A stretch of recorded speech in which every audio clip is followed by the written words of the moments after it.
अस्सलाम वालेकुम दोस्तों, कभी आपने सोचा है कि एक सिंपल फोन कॉल आपकी जिंदगी को पल भर में बदल सकता है? एक कॉल जो आपके दिलो दिमाग में ऐसे सवाल पैदा कर दे जिनका जवाब ढूंढते ढूंढते आप अपनी ही जिंदगी को एक नई नजर से देखने लगे।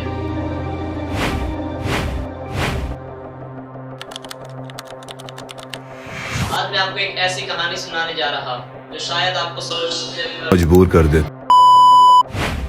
ये कहानी है एक आदिल नामी शख्स जो अपनी जिंदगी की छोटी छोटी मुश्किलात सुलझाने में लगा रहता है। लेकिन एक दिन एक फोन कॉल ने उसकी जिंदगी पलट कर वो एक ऐसे राज में फंस गया जो उसकी सोच से परे था।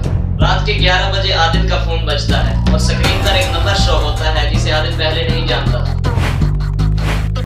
आदिल ने कुछ देर सोचा और फिर फोन उठाया, लेकिन फोन के दूसरी तरफ जो अजीब सी आवाज थी उसने आदिल को एक अजीब सी घबराहट से भर दी। उस आवाज ने कहा कि आदिल, तुम्हारे पास सिर्फ 24 घंटे हैं। ये अल्फाज सुनने के बाद आदिल के होश उड़ गए और कुछ देर ठहरने के बाद आदिल ने उससे पूछा कि तुम हो कौन? ये क्या मजाक चल रहा है? लेकिन दूसरी तरफ से सिर्फ चंद अल्फाज ही बोले कि सच्चाई ढूंढने की कोशिश करो, हर चीज का एक मकसद होता है। और फिर कॉल डिस्कनेक्ट हो। इस कॉल के बाद आदिल के हाथ कांपने शुरू हो और वो सोच रहा था कि आखिर ये था कौन और क्यों उसने कहा है कि जिंदगी बस 24 घंटे की मेहमान है।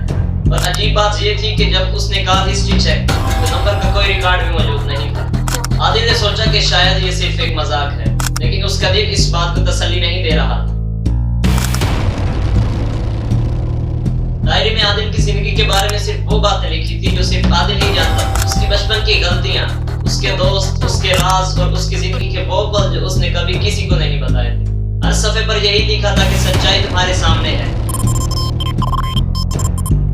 आदिल ने सोचा कि ये सब कैसे हो सकता है, मेरे बारे में ये सब कैसे लिखा गया। डायरी के आखिरी सफे पर एक नोट मौजूद था। उस नोट पर बस यही लिखा हुआ था कि कल सुबह तुम्हें फिर से एक ऐसी ही कॉल आएगी और उस कॉल में तुम्हें तुम्हारे तमाम सवालात का जवाब मिल जाएगा। आदिल रात भर डायरी के सफों को देखता रहा और सोचता रहा कि ये सब किसने और क्यों किया।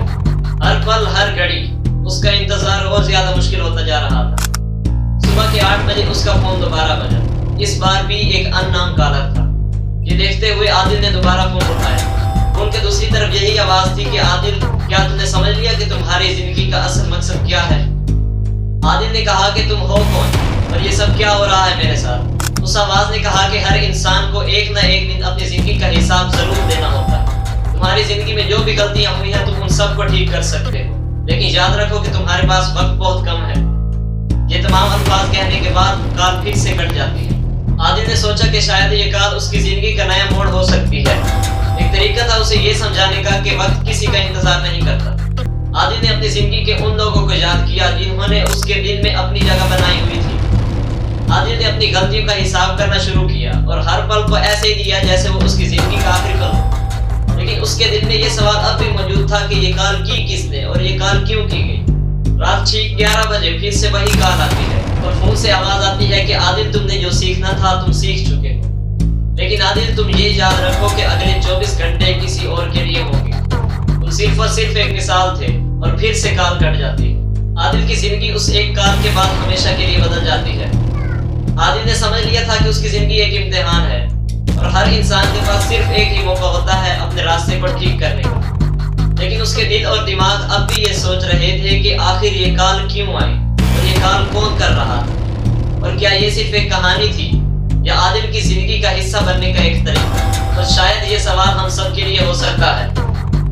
और अगर किसी दिन आपको भी ऐसी ही एक कॉल आए तो क्या आप उसका जवाब दे सकेंगे कि जिंदगी को जीने का असल मकसद क्या है?